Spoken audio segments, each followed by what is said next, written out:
સુરતના લીંબાસ ઝોન દ્વારા બંગલા પાર્ક, મહાપ્રભુનગર, ગોવિંદનગર, રતનજીનગર સોસાયટીઓમાં તપેલા ડાઈંગ ઉપર પાલિકાની કાર્યવાહીથી લોકો બેરોજગાર બન્યા છે।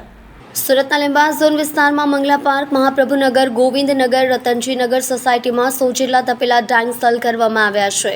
લીંબાદ વિસ્તારમાં આ કામ સાથે 15,000 લોકો લગભગ સંકળાયેલા છે, જેથી લોકોની રોજીરોટી કામ વગર હેરાનગતિનો સામનો 5મા દિવસ સુધી કરી રહ્યા છે। જેથી સોસાયટીના રહીશો અને એસોસિએશન દ્વારા ખાસ અપીલ કરી રજૂઆત કરવામાં આવી છે કે જે સેલ ખોલવામાં આવે એ પહેલાં ડાઈંગ દ્વારા બાંહેધરી લખી દિવાળી સુધી આ કામને ચાલુ રાખવામાં આવે જેથી લોકોને રાહત મળી શકે। મારું નામ કેસરી પીડિતા હતા। કેશવભાઈ, શું રજૂઆત લઈને આવ્યા છે અને કોણ લોકો છે? અહીંયા તપેલા ડાઈંગ એસોસિએશનના લીંબાદ ઝોનના તમામ તપેલા ડાઈંગના આગેવાનો અને કારખાનેદારો અહીંયા આવેલા છે।